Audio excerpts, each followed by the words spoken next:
I'd love to see you guys and then we kind of comments, reactions to each other's talks, maybe a takeaway that you found interesting, or maybe a point where you want to dig deeper, or whatever questions you might have.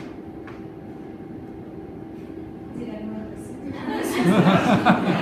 Allison, actually. So we've recently been using MBTI and social styles for team building, so that as we get to know people and form a new team, we can answer this questionnaire and then come together and say, as a team, this is where we sit, and this is how I might react better to you or listen to you. Have you guys delved into any of that?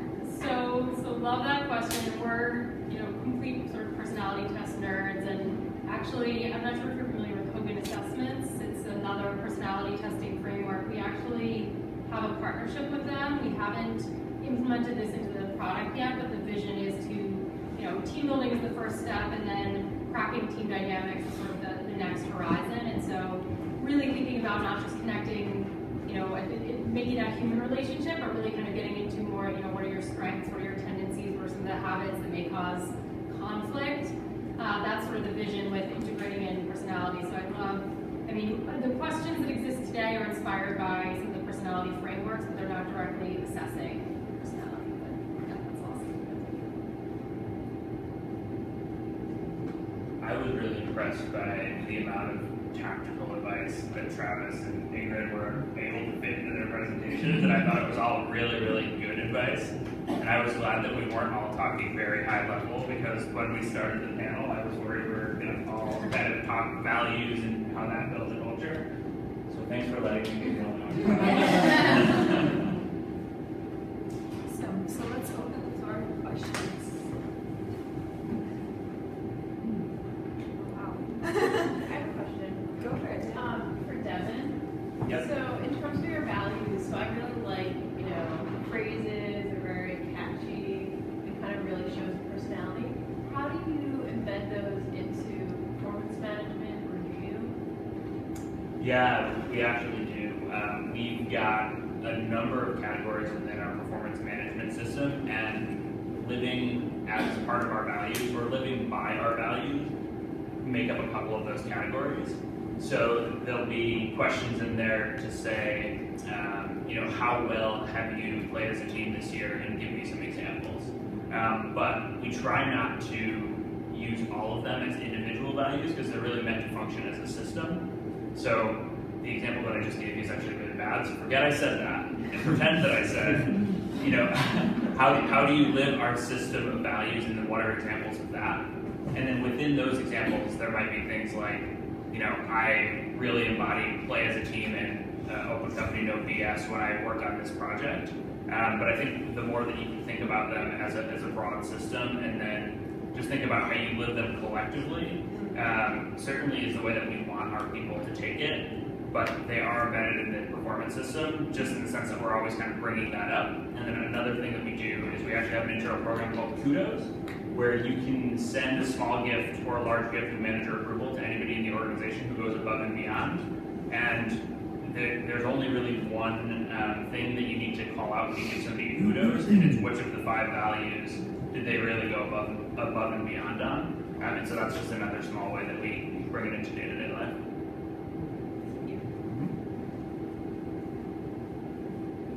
So this is kind of for everyone in the panel, but it kind of relates to Travis's thing about putting on AI. I was wondering if each of you had like one piece of HR tech that you guys use that you don't think most other people use, and why you think it's been helpful for you. Tough question, sorry. Yeah, right. We do use our own product.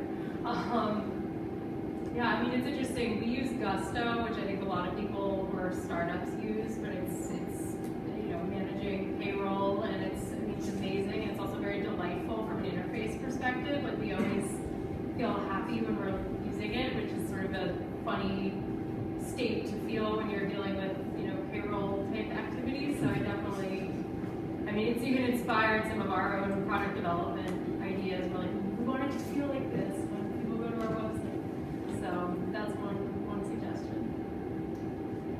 This one's applicable to, I think, any company that has a large distributed workforce, right? So Managed by Q, we employ hundreds of office cleaners, maintenance men and women to do office services. And how do you keep people like very well trained, right? So we use an LMS, a learning management system called Axonify, AXONIFY. And it's like a really cool, like on mobile and desktop gamified learning management system. The reason I think it's so great, I would recommend to anyone who has a large workforce that you need to keep training up. In a former life, I was an 8th grade teacher in South Bronx, and I feel like LMSs, there are very few that actually follow the rules of pedagogy.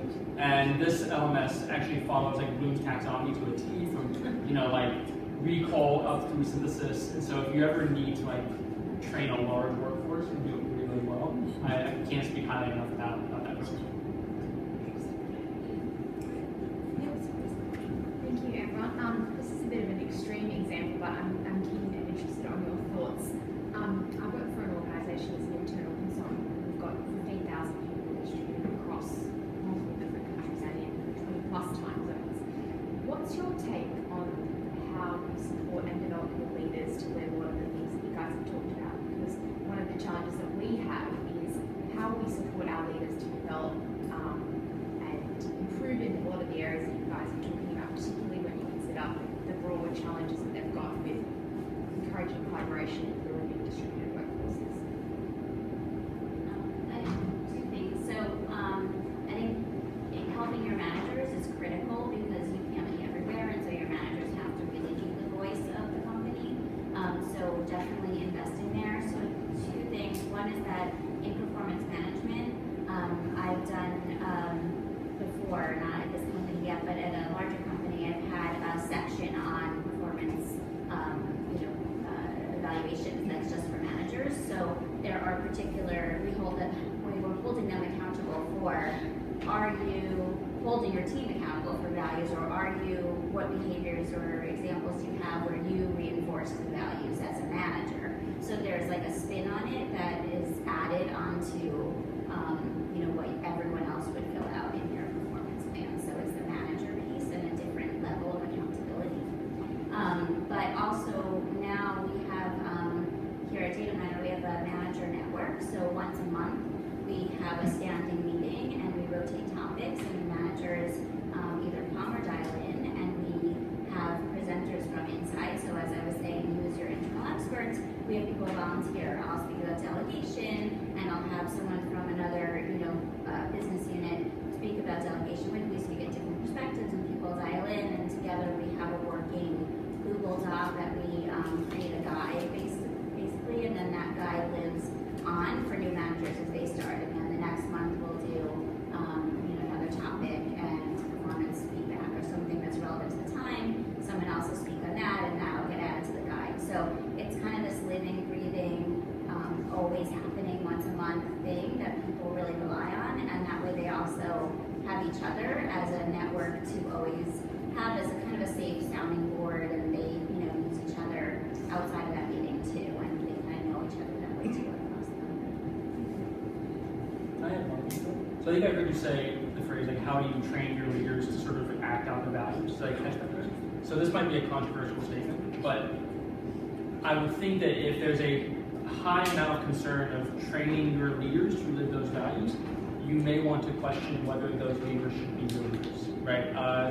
Frankly, I think the values are only as good as what you choose to do with them. And if you're not, in my opinion, at least in experience, if you're not willing to make hiring and firing decisions on those, then they're really just not worth the paper they're written on. Or you've outgrown your values, and you need to tweak the values. Yeah, one of those. Yeah, so probably in your organizations there are a lot of agile teams, so teams working with sprints or short iterations and cycles.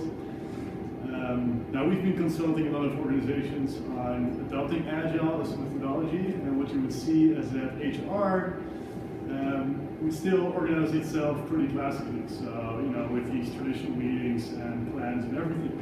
So I'm just curious, how do you organize yourself as a HR department or function?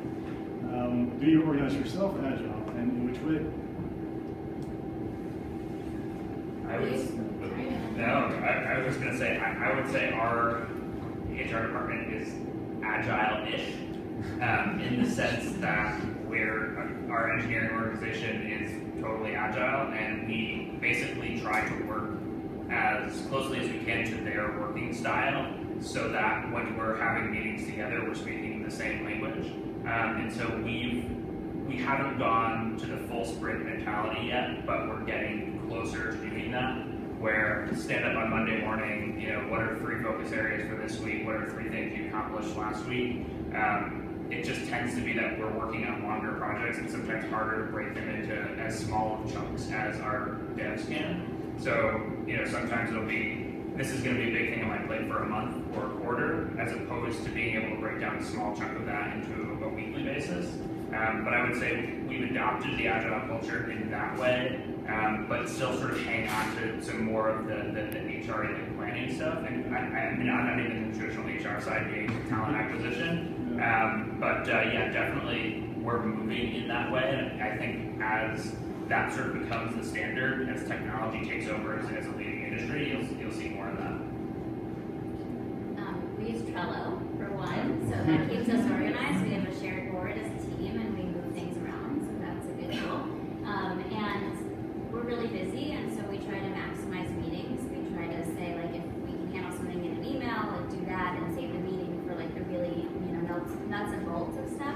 And definitely aspirational, but always in my head as a leader of a lot of the meetings, I try to keep to, what are you working on right now? What did you just accomplish? What's your main blocker? That's really the thing I focus on, because I feel like that's where you need to be in the meeting. The update can be in an email or something, but if the blocker and problem solving through that is really what I try to focus on. And so that's really where I kind of use that sort of smart piece. The one thing, the piece of Scrum that we haven't talked about, and that I actually think a lot about in our function, is going away from just, sprints, move fast, but way up the chain, right? Doing things that traditionally I don't think HR teams do that often. Like, what are the user stories? Like, what is the user acceptance criteria for a certain initiative? I think HR teams are very good at kind of thinking up the different initiatives and things that we want to be true, but the more, I think, as a function or industry, whatever, that we get in that habit of, sort of looking at, what is the user story that we're trying to create, and like, are we thinking through the requirements to get us, all the way there, and are we doing, UAC, user testing along the way? I think could really elevate the function as well. Or what does success look like, and then we work backwards from that. That's kind of like a easier hurdle sometimes for an HR professional to get over than a user story, where you have to kind of build the other journey. But it gets probably the same place. Any last questions? Alright, awesome. Well, thanks so much, you guys, for coming. I hope this was helpful. I did want to say a word about Day 100 because I just realized that I didn't yet, so that is my company. I'm the co-founder, Ilya and we organize this event to bring everyone together, but as our full-time jobs, we do work on this software platform for recruiting called Day 100. And it's very much about culture, and it's very much about hiring people based on how good of a culture fit they are, as well as how promising they are in terms of performance. So it's all about predicting performance in a way that it's not just about the paper, but it's about the real person. So if you're interested in that at all, come to talk to me or Ilya afterwards. And other than that, I'd love to thank all of you guys. I think you did a really great job. And stick around, and there's some more